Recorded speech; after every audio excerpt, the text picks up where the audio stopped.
በስመ አብ ወወልድ ወመንፈስ ቅዱስ አሐዱ አምላክ አሜን። እዚህም ያላችሁ እንደዚሁም ደግሞ በሰላም ለኪ ሚዲያ ይሄን ዝግጅት መርሃ ግብር የምትከታተሉ በአጠቃላይ ከኛ ጋር ስለሆናችሁ የመምህራችንም ትምህርት እየሰማችሁ እያደመጣችሁ ስለሆነ እጅግ በጣም ከልብ እናመሰግናለን። አሁን ደግሞ ከእናንተው የመጣው ወደሚቀጥለው ጥያቄ እንሄዳለን። በጥሞና እንድትከታተሉን እንጋብዛለን። አንድ ሰው ንስሐ ገብቶ ቀኖናውን ሳይጨርስ ቢሞትስ ኃጢአቱ ይሰረይለታልን? አንድ ሰው ንስሐ ገብቶ ቀኖናውን ሳይጨርስ ቢሞት የሚለው እንግዲህ አንድ ሰው ንስሐ ይገባል፣ ቀኖና ይሰጠዋል። ይሄን ቀኖናውን መጨረስ አለበት። ይሄን ቀኖናውን ግን መጨረስ የማያስችል ደዌ ካገኘው ቅዱስ ሥጋውና ክቡር ደሙን እንዲቀበል ይደረጋል። ካመመው ከሰጉ ማለት ነው። እና ይኸውላችሁ አሞት ለሞት የሚያሰጋው መሆኑን አይተው ሥጋው ደሙን እንዲያቀብሉት ይሆንና እንደ ድንገት ይሄ ሰው ቢሻለው ከዛ በኋላ ቀኖናን ወደ መፈጸም አይሄድም። ከምዕመናን ጋር ነው በቃ ተደባልቆ የሚኖረው ማለት ነው። ሰምታችኋል አይደለም? አንድ ሰው አሞት ለሞት የሚያሰጋው ከሆነ ምን ያደርጉታል? በሉ መልሱ። እንዲቆርብ ይደረጋል። ከቆረበ በኋላ ቢሻለውስ ቀኖናውን ጨረስ ወደ ንስሐ ይገባል? ከእንደገና አይገባም። በቃ ከምዕመናን ጋር ተደባልቆ ይኖራል ማለት ነው። ነገር ግን እንደ ድንገት ይሞት ቀኖናውን ሳይጨርስ ይሄንን ወላጆቹ ወይ ደግሞ ንስሐ አባቱ ተካፍለው ይጾሙለታል ይላል ቀኖና ቤተክርስቲያን ማለት ነው። ቀኖናውን ማን ይጨርስለታል ማለት ነው? ንስሐ አባቱ ወይ ደግሞ ወላጆቹ ማለት ነው። እነሱ እንዲጨርሱለት ይሆናል ማለት ነው። በዚህ መልኩ ይፈጽማል ማለት ነው ቀኖናው። ይሄ ግልጽ ነው መሰለኝ። ይሄ ግን እንዲህ ስላችሁ እንደው ተዘንግቶ እንኳን ወላጆቹ ወይ ንስሐ አባቱ እንኳን ባይጨርሱለት ስርየተ ኃጢአትን ግን ያገኛል። ለምን ካላችሁኝ ቀኖና እኮ ቅጣት አይደለም። ቀኖና ሕክምና ነው። አንድ ሰው ጾር ካለበት ያንን ጾር የሚያርቅበትን ሕክምና ነው የሚሰጠው ካህኑ። ስለዚህ ይሄ ሰው ከሞተ ያ ሕክምና ያስፈልገዋል እንዴ? በቃ ያስፈልጉ። ሕክምና ቤተክርስቲያን ሐኪም ቤት ናት እንዳለ ዮሐንስ አፈወርቅ አባታችን። ካህኑ ሐኪም ነው፣ ቤተክርስቲያን ሐኪም ቤት ናት። መድኃኒቷ ደግሞ ቀኖና ነው። ስለዚህ አሁን ስትናገሩ ህመማችሁን ነው፣ ካህኑ ደግሞ መድኃኒቱን ነው የሚነግራችሁ። ቀኖና የሚሰጣችሁ ያንን ነው። እንደዛ ስለሆነ መታከም ስለሆነ ቀኖና ሳይጨርሰው ከሞተ ለሞተ ሰው የሚያስፈልግ አይደለምና ያ ሕክምና በቂው ነው። በቃ ይህ አንድ ነው። ሁለተኛ ደግሞ አንድ ሰው ንስሐን እውነተኛ ንስሐ ለመግባቱ ነው ምልክት ነው ቀኖና። ምን ይባላል እስኪ? ከልብ ካዘኑ እንባ አይገድም። ስለዚህ ከልብ ማዘናችንን የምናሳየው በቀኖናችን ነው ማለት ነው። ግልጽ ነው አይደል? ሀሳቡ በማዘናችን በመተከዛችን ነው። ስለዚህ ቀኖና የሚሰጠው አንድ ሰው ንስሐ እውነተኛ እንደሆነ ለማሳየት ነው። ልክ ጌታ ምን ብሏል? ያ ሰው ዘኬዎስ ማለት ነው ንስሐ ሲገባ ምንድን ነው ያለው? ስለ 1 ፋንታ 4 ስለ 2 ፋንታ 5 እከፍላለሁ አለ። በቃ ይሄ እውነተኛ ንስሐውን የሚያሳይበት መገለጫ ነው እንጂ ስለ በደሎ ክርስቶስ ይቅር ሳይለው ቀርቶ እኮ አይደለም። እና አንድ ሰው ንስሐ ከገባ በኋላ የሚሰጠው ቀኖናውን ሲፈጽም የሚያሳየው ምንድን ነው ካላችሁኝ፣ የንስሐውን ፍጹምነት እውነተኛ ንስሐ እንደገባ የሚያሳይበት ነው። እና በሞት ምክንያት ያንን ባይጨርሰው ንስሐ እንዳልገባ አይቆጠርም። ግልጽ ነው መሰለኝ አይደለም? አዎ። በሕይወተ ሥጋ ካለ ግን መጨረስ ይገባል። ሳይጨርስ ወደ ቁርባን ይሄ ወደ መሰለው ነገር መሄድ አይፈቀድለት። ስለዚህ ባጭሩ አንድ ሰው ንስሐ ገብቶ ቀኖናው ሳይጨርስ ቢሞት ኃጢአቱ ይሰረያል? አዎ ይሰረያል። ቀኖናውንም በሕይወተ ሥጋ ያሉት ወላጆቹ ወይ ንስሐ አባቱ ይፈጽሙለታል። ይህም ባይሆን እንኳን ባያረጉለት እንኳን ተዘንግቶ የኃጢአት ስርየት ማግኘቱ አይቀርም። ይህን ማወቅ ያስፈልጋል።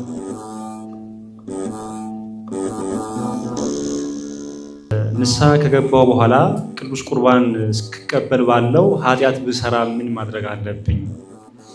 ከቀረብኩ በኋላ ያልተናገርኩት ኃጢአት ትዝ ቢለኝስ ምን ላደርግ? አንድ ሰው ንስሐ ገብቶ ቀኖናውን እየፈጸመ ግን መልሶ ያንኑ ኃጢአት ከሰራ መልሶ የሚገባው ምንድን ነው? ንስሐ አባቱ ጋር መሄድ ነው። ንስሐ አባቱ ጋር መሄድ ነው። ይሄንን ጌታ ምን ብሏል? ወንድሜ ቢበድለኝ 7 ጊዜ ለማረው አለ አይደለም ቅዱስ ጴጥሮስ ጌታን ሲጠይቀው 7 ጊዜ 70 ብሎታል ማለት ነው። 7ን በ7 አባዝቶ ማረው ነው የተባለው። ስለዚህ ደግሞ ቢበድሉ ደግሞ ንስሐ መግባት ነው። አሁን የበደለ ሰው ለጊዜ ምንድነው መግባት ያለበት? ባጭሩ ንስሐ ነው በቃ።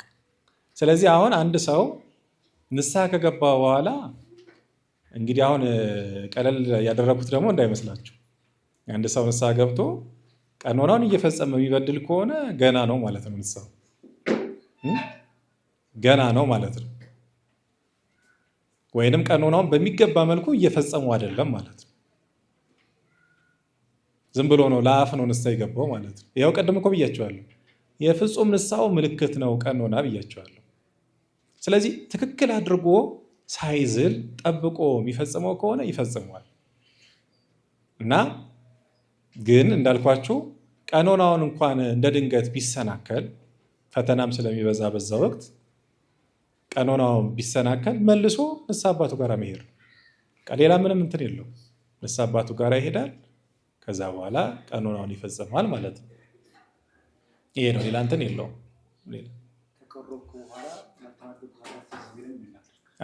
አንድ ሰው ንስሐ ገብቶ ቀኖናውን ሳይጨርስ የዘነጋው ኃጢአት ካለ መልሶ መናገር ያስፈልገዋል። ሰምታችኋል አይደለም? ንስሐ ገብቶ ነገር ግን ቀኖናው ሳይጨርስ ከሆነ የረሳው ኃጢአት ትዝ ካለው ሂዶ ለንስሐ አባቱ እቺም አለች አባቴ ይላል። እሳቸው አይ በሰጠው ቀኖና ጨረስ ካሉት ይሉታል። አይ ደግሞ እቺን ጨምርባት ካሉ ደግሞ ይጨምሩለታል ማለት ነው። ነገር ግን አንድ ሰው ንስሐ ገብቶ ቀኖናውን ጨርሶ ስጋው ደግሞ ከተቀበለ በኋላ ግን ኃጢአቱ ትዝ ቢለው መናዘዝ አያስፈልጉም። ለምን? ንስሐ ሲገባ አንድ ሰው ኃጢአቱ ይሰራል አይሰራይም? ከንስሐ ደግሞ የተዘነጋ ኃጢአት ካለ ደግሞ በማን ይሰረይለታል? በቅዱስ ስጋውና በክቡር ደግሞ በቁርባን ይሰረይለታል ማለት ነው። ለዚህ ነው እንደውም ምን ያህል መጽሐፍ እንዴ ስጋውና ደግሞ የኃጢአት ስርየት ያሰጣል አይደለም እንዴ? አዎ የኃጢአት ስርየት ያሰጣል። እንዴ አንድ ሰው አስቀድሞ ንስሐ ሳይገባ መቼም ስጋው ደግሞ አይቀበልም። እና የትኛውን ኃጢአት ነው የሚያስተሰርየው የሚል ጥያቄ የሚጠይቅ አለ አንዳንድ ሰው። ምክንያቱም ንስሐ ገብቶ ኃጢአቱ ከተሰረየ በስጋው ደግሞ የሚሰረየው ኃጢአት ምንድን ነው? ስጋው ደግሞ የኃጢአት ስርየት ያሰጣል ብላችኋል። ግን ይሄ ሰው እኮ ስጋው ደግሞ ሊቀበል የሚችለው ንስሐ ገብቶ ነው። ንስሐ ከገባ ደግሞ ኃጢአት ስርየት አለው። እና የትኛውን ነው ከተባለ ንስሐ ሲገባ ምን ያደረገውን የዘነጋውን ይኖራልና ነው። ግልጽ ነው አይደል ሀሳቡ? አዎ።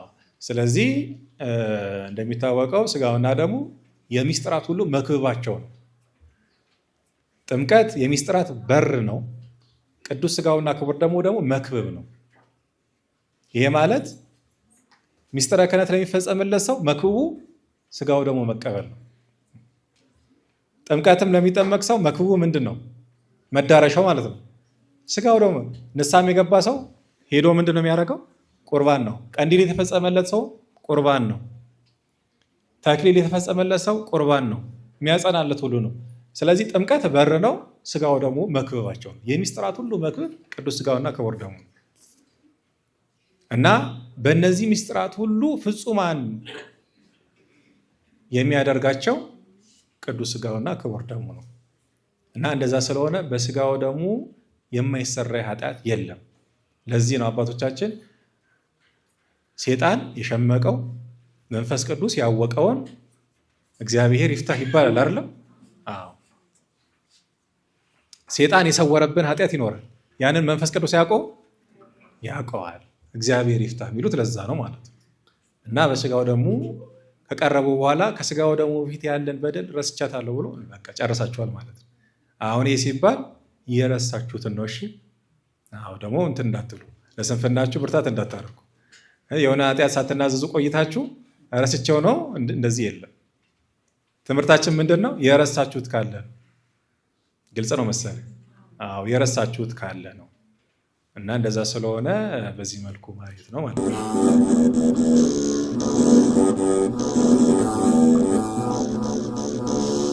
ንስሐ ገብቼ ቅዱስ ቁርባን ለመቀበል አስብና ደጋግሜ በተመሳሳይ ኃጢአት መውደቄን ለንስሐ አባቴ መንገር ያስጨንቀኛል። ብቆርብም ተመልሼ የቀደመ ኃጢአቴን እንዳልሰራ ስጋት አለኝ። ይህንን ስጋቴን መቅረፍ የምችለው ምን ሳደርግ ነው? ቅዱስ ቁርባን እየተቀበል አልጠፋልን ያለን ኃጢአት ቢኖር ባዶነት ቢሰማን ምን ማድረግ አለብን? አንድ ሰው ስጋውና ክቡር ደሙን እየተቀበለ መልሶ በኃጢአት የሚወርቅ ይኖራል። ከህሊናው ላይ ወገድለት ይችላል ኃጢአት እና ይሄ ሰው ተስፋ መቁረጥ አለበት ወይ የሚል ነው ጥያቄው ባጭሩ። ይኸውላችሁ ከቃሉ ጋር ናችሁ። እግዚአብሔር ከሁላችን ጋር በደንብ ስሙ። ይሄ ብዙዎቻችን ስንፈት ስለሆነ ማለት ነው። ቅዱስ ስጋውና ክቡር ደሙን ለመቀበል ስታስቡ ቅዱስ ስጋውና ክቡር ደሙን ግብ አታድርጉት። ግብ ማድረግ ያለባችሁ ከኃጢአት መለየት ከክርስቶስ ጋር መኖርን ነው። ሰምታችኋል? ምን አልኳችሁ? ከኃጢአት መለየት ከክርስቶስ ጋር መኖርን ነው ግብ ማድረግ ያለባችሁ። ስጋውና ደሙን የመቀበል ግብ አታድርጉ። ይሄ ማለት መሰላችሁ? አንድ ሰው ስጋው ደሙን ለመቀበል ሲያስብ ያለቅሳል፣ ይሰግዳል፣ ይጸልያል፣ ይጾማል። ከኃጢአት ለመጠበቅ ቶሎ ቶሎ ፈጣን እርምጃዎችን ይወስዳል ቶሎ። ከዛ ልክ ስጋው ደሙ ሲቀበል እነዚህ ነገሮችን ሁሉ ምን ያደርጋል? እያቆመ ይሄዳል ማለት ነው። ይህ ሰው ግቡ ምን ነበር ማለት ነው? ቁርባን ነው ማለት ነው። ግልጽ ነው አይደለም? ቁርባንን ግብ አታድርጉት ማለት ይሄ ነው ትርጉሙ። ስጋው ደሙ ለመቀበል ታረጉት የነበረውን ትሩፋት ስራ ከተቀበላችሁም በኋላ መቀጠል አለባችሁ። ይሄ ማለት ምን ይባላል? ኃጢአትን ለመተው ከክርስቶስ ጋር ለመኖር እቅድ አድርጉ እንጂ ስጋው ደሙን ግብ ካረጋችሁት መውደቃችሁ አይቀርም። እውነቴን ነው የምነግራችሁ። እና እሱን ግብ አታድርጉት። የመቁረብ እቅድ ስታስቡ ከክርስቶስ ጋር ለመኖር ከኃጢአት ለመለየት እቺን ወሳኝ ነገር ናትና አትርሷት ሁል ጊዜ ማለት ነው። አሁን አይታችኋል። ትንሣኤ እስኪደረስ ድረስ ብዙ ጊዜ ይታቆባል። እንደውም አንዳንድ ሰው ቆይ እስኪ እኔ እንደው ጾም ላይ ሁኜ ነው እንጂ ምናምን የሚል እኮ አለ አይደለ? ግቡ በቃ ያ ነው ማለት ነው፣ ትንሣኤ ነው። ከዛ በኋላስ ምን ሊሆን ነው ታዲያ? ቁጣን ለመተው እኮ ነው የምትጾመው። ስድብን፣ ርኩሰትን፣ ክፋትን ለመተው እኮ ነው። ይኸውላችሁ ቀኖና የጾም ጊዜያት ሁሉ የቅድስና ሕይወት ልማዶች ናቸው፣ ማለት ልምድ ማግኛዎች ናቸው። አንድ ሰው በጾም ጊዜ የሚያገኛቸውን ልማዶቹን ነው በሕይወቱ መቀጠል እንዲችል ጾም የሚሰጠው ማለት ነው። ስለዚህ ቀኖና ለመፈጸም ስጋው ደሙ ለመቀበል በጾም ሰዓት የምታገኟቸውን ልማዶች ወይም የምትወስኗቸውን ውሳኔዎች በዛው መቀጠል ነው ያለባችሁ። ይሄንን እንደ መለማመጃ አድርጉት፣ ቀኖናችሁንና ጾማችሁን ማለት ነው። ስለዚህ አንድ ሰው በአንድ ኃጢአት ደጋግሞ ስጋው ደሙ ከተቀበለ በኋላ የሚወርቀው ለምንድን ነው ካልን ስጋውና ደሙን ግብ ስለሚያደርግ ነው፣ የመጀመሪያው ማለት ነው። ግልጽ ነው መሰለኝ። አዎ። ከዛስ አንድ ሰው ስጋው ደሙ ከተቀበለ በኋላ ሊበድል ይችላል? አዎ ይችላል። ለምሳሌ ቅዱስ ጴጥሮስ እኮ ክርስቶስን የካደው ቅዱስ ስጋውና ክቡር ደሙ ከተቀበለ በኋላ ነው። አላውቀውም ያለው እኮ ቅዱስ ስጋውና ክቡር ደሙ የሚገርማቸው ደግሞ ማታ እንደተቀበለ ነው። በጠዋት ማን ነው ሰርክ ይካደው? ክርስቶስም ማለት ነው። ሐሙስ ምሽት የተባለው በተለምዶ እዛ አቀበለው። ዓርብ ጌታ ሲሰቀል አላውቀውም ብሎ ካደ።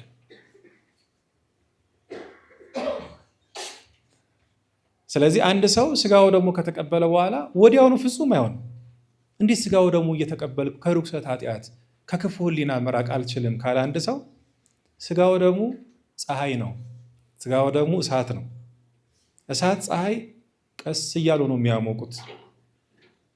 ለምሳሌ ብረትን ተመልከቱ። እሳት ውስጥ እንደገባ እሳቱን አይመስልም፣ ፍም አይሆንም። አይደለም? ሲቆይ ነው አይደለም? አዎ። ስለዚህ አንድ ሰው ስጋው ደግሞ ሲቀበል ወዲያውኑ ፍጹም ወደ መሆን የሚደርስ አድርጎ አያስብ።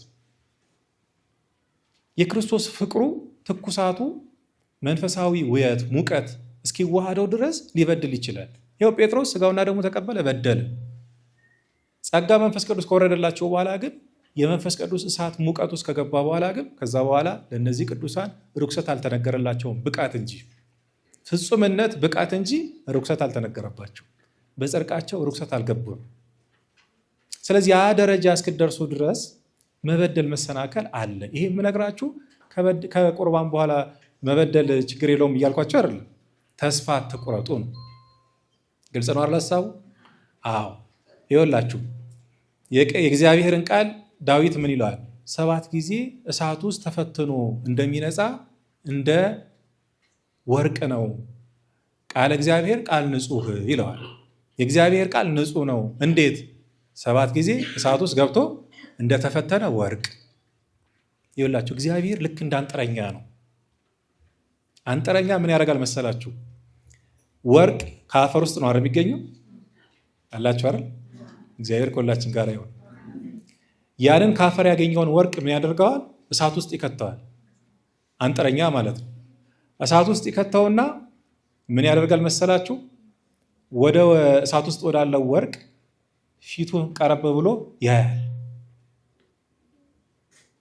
መልኩ የራሱ መልክ ማለት ነው። በወርቁ ላይ ካየው ልክ ውሃ አይታችሁ ከሆነ ውሃ ላይ እንዲህ ስትሉ መልካችሁን አታዩ? ወርቁ ላይ መልኩን ካየው አንጥረኛው ካላየው ማለት ነው አልነጻም ማለት ነው። መልሶ እሳት ውስጥ ይከተዋል ማለት ነው። አሁንም ያያል። መልኩን ካላየበት መልሶ እሳት ውስጥ ይከተዋል። እንዲህ እየመላለሰ እሳት ውስጥ እየመላለሰ መልኩን ልክ ሲያይበት እንደጠራ ያውቃል። ስለዚህ እግዚአብሔርም ማለት ነው የእሱም መልክ በእኛ ላይ እስኪያይ ድረስ ተመልከቱ፣ በብዙ ነገሮች እንድናልፍ ያደርገናል ማለት ነው። በአንድ ጊዜ አነጹ። ይሄን ወቁት፣ እመኑት። ስለዚህ አንድ ሰው ስጋው ደግሞ ከተቀበለ በኋላ ኃጢአትን የሚሰራ ከሆነ ቀደም እንዳልኳችሁ ማድረግ ያለበት ግብ አያድርገው፣ ስጋውና ደሙን ልምድ ያድርግበት፣ ልምድ ይውሰድበት፣ ያንን ነገር ይቀጥል። ሁለተኛ ደግሞ እንዳልኳችሁ በአንድ ጊዜ ስጋውና ደሙ ሲቀበል የተለየ እንግዳ ሕይወት ውስጥ እገባለሁ ብሎ አያስብ። ያው በቅዱሳን የቅዱሳን ሕይወት የሚጻፍልን ዝም ብሎ አይደለም። ቅዱሳን አበው ሐዋርያት ከቆረቡ በኋላ በደልን ያየንባ እየተጻፈልን የእነሱን በደል መጽሐፍ ተፈልጎ አይደለም፣ ለእኛ አርያ እንዲሆነን። ይሁዳን ታውቁታላችሁ። ይሁዳም ልክ እንደተቀበል ነው አልወጣው። ያው እሱ እንኳን ከባድ ነው እንደሆነቱ ከሆነ። ስለዚህ በድዬ ንስሐ እገባለሁ፣ ማን ይቅርታ ንስሐ እገባለሁ፣ ቁርባን እቀበላለሁ፣ ግን አልተወገደልኝም። ስለዚህ ድጋሚ አሁን ተቀብዬ ሕሊናዬ ካልነጻ ድጋሚ ልበድል እችላለሁ ብዬ እፈራለሁ። ስለዚህ ባልቀበል እንደው እላለሁ ነው። እንደዚህ አይባልም። ይኸውላችሁ አንድ ሰው ንስሐ ከገባ በኋላ ስጋው ደግሞ ከተቀበልኩ በኋላ ልበድል ስለምችል ይቀርብኝ ይሻላል ካለ ሁለት ነገር ነው የሚያሰኝበት። የመጀመሪያው በቅቼ ነጽቼ እቀበለዋለሁ ማለቱ ነው። ይሄ ትምክህት ነው። ለስጋው ደግሞ መብቃት የሚችል ማንም የለም ከፍጥረት ወገን። ለስጋው ደግሞ የሚበቃ የለም አምላክን በንጽህናዋ ከተሸከመች ከመቤታችን በስተቀር። ሽኖዳ የሚባሉ የቤተክርስቲያናችን አባት አሉ፣ የግብፅ ፓትርያርክ የነበሩ እና ምን ይላሉ? አንድ ሰው ስጋው ደግሞ ለመቀበል ይላሉ አምላክን 9 ወር ከ5 ቀን በማህፀኗ እንደተሸከመች እንደ ድንግል ንጹህ መሆን አለበት ይላሉ። ከዛ ምን ይላሉ? እንዲህ ስላችሁ ተስፋ ላስቆረጣችሁ ፈልጌ አይደለም፣ እንደሷ ንጹህ ሊሆን የሚችል ማንም የለምና። ነገር ግን እግዚአብሔር እርሱን ለመቀበል እንደ እናቱ ያለ ንጽህና ከኛ የሚጠበቅ ሆኖ ሳለ እርሱ ግን አባታችን ማለት ንስሐ አባታችን በሚሰጠን በትንሽ ቀኖና የበቃን ያደርገናል። ስለዚህ አንድ ሰው ስጋው ደግሞ ለመቀበል በቅቶ ሊቀበል እንደማይችል ማወቅ አለበት። ግልጽ ነው አይደል ሐሳቡ? አዎ። ሁለተኛው ደግሞ ቅዱስ ስጋውና ክቡር ደግሞ የተዘጋጀው ለኃጢአተኞች መሆኑን ማወቅ አለበት። ኃጢአት ሰርቼ እንደው ስጋው ከተቀበልኩ በኋላ በበድልስ ቀድሞስ የተዘጋጀው መድኃኒቱ እኮ የተዘጋጀው ለኃጢአተኞች ነው። ታዲያ ቅዱስ ስጋውና ክቡር ደሙን መድኃኒት አድርገህ ሳንቀበል እንዴት ነው ከርኩሰት ልነጻ የምንችለው? ስለዚህ ልብ በሉ፣ አንድ ሰው ሊበቃ አይችልም። ሁለተኛ ለኃጢአተኞች የተዘጋጀ መሆኑን ማወቅ አለብን እና ለኃጢአተኞች የተዘጋጀ ከሆነ ሊቀበሉት የሚችሉት ኃጥአን ናቸው ስል ገብቷቸዋል አይደለም? መድኃኒት የሚያስፈልጋቸው ናቸው። ከጋሻችን ከቅዱስ ስጋውና ከክቡር ደሙ ርቀን የምንደርስበት ቅድስና ሕይወት የለም። ስለዚህ እስክነጻ እስክበቃ ስጋውና ደሙን አልቀበልም እንዳትሉ መቼም ልትበቁ ስለማትችሉ ግልጽ ነው መሰለኝ። ስለዚህ እነጻበታለሁ፣ የምነጻበት ብሆን ነው እና ስትጸልዩም እንዲህ በሉት፣ ጌታዬ ሆይ ወደ እኔ ቤት ትገባ ዘንድ እኔ ማን ነኝ? ነገር ግን አንተ በቃልህ ስጋዬን ያልበላ ደሜን ያልጠጣ የዘላለም ሕይወት የለውም ብለሃል። ስለዚህ እሱን ካልበላው የዘላለም ሕይወት ስለሌለኝ ግድ ሆኖብኝ የዘላለም ሕይወት ለማግኘት እቀበለዋለሁና ተቀበለኝ ማለት ያስፈልጋል። ያለሱ እኮ መንግስተ ሰማያት መግባት ብቻ ኖሮ እንተወው ነበር። ያለሱ ከኃጢአት ርኩሰት መንጻት የሚቻል በሆኑ እንተወው ነበረ፣ ከባድ ስለሆነ። ግን ያለሱ አነጹም ማለት ያለሱ የዘላለም ሕይወት አታገኙም ማለት እንዲህ ስላልከን ነው እንጂ በቅቻ አይደለም ነጽቼም አይደለ እና ተቀበለኝ ብሎ መቀበል ያስፈልጋል ማለት ነው። ግልጽ ነው አይደለም? አዎ፣ እንደዛ አድርጋችሁ ቅዱስ ሥጋ ክቡር ደሙን መቀበል ነው። ከዛ በተረፈ የማይመረው የለም። ጌታችን የማይመረው የለም። ይሄን ወቁ። የሰቀሉትን አይሁድ እንኳን ምሯቸዋል። አምላክን ከመስቀል በላይ ምን ኃጢአት አለ? ምን በደል አለ? ቅዱስ ጴጥሮስ እኮ በበዓለ ሃምሳ ቀን ወጥቶ ምንድን ነው ያለው?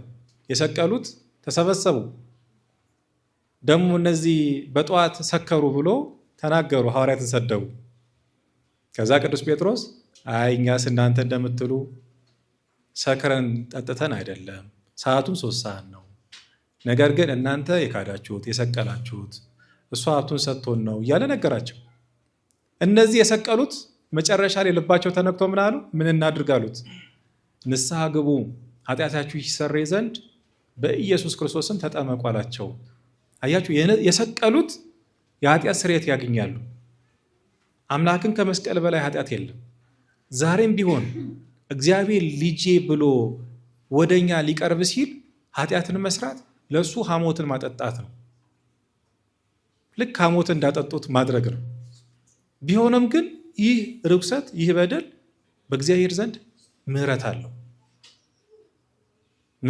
ለዚህ ነው አባቶቻችን የእግዚአብሔርን ምሕረት ስፍር ልክ ስላጡለት አንዴ በባህር አንዴ እንደ ሰማይ እንደ ምድር ነው እያሉ ይናገሩለታል። እና እንደዛ ስለሆነ በየትኛውም መንገድ ቢሆን በአንድ ጊዜ እንደማነጹ ወቁት። ደጋግማችሁ ግን በዚህ ሕይወት ኑሩ። በክርስቶስ ሕይወት ከክርስቶስ ጋር አብራችሁ መኖርን በአበዛችሁ ቁጥር የክርስቶስ ፍቅሩ እየበዛላችሁ የኃጢአት የዲያብሎስ ነገር ደግሞ እየራቀላችሁ እየቀዘቀዘላችሁ ይሄዳል። ስለዚህ መራቅ ሳይሆን መፍትሄው ቢበድሉ መልሶ ምን ማድረግ ነው? ንስሐ መግባት፣ ደጋግሞ ንስሐ መግባት ነው እና ይሄን ማወቅ ያስፈልጋል። እግዚአብሔር ይስጥልን። መምህራችን እንግዲህ ጥያቄውን እንደሰማችሁት እጅግ በጣም በሚገርምና በተብራራ መልኩ ለእኛ አድርሰውልናል። እዚህም ያላችሁ እንደዚሁም ደግሞ በሰላም ለኪ ሚዲያ ይሄን ዝግጅት መርሃ ግብር የምትከታተሉ በአጠቃላይ ከኛ ጋር ስለሆናችሁ የመምህራችንም ትምህርት እየሰማችሁ እያደመጣችሁ ስለሆነ እጅግ በጣም ከልብ እናመሰግናለን።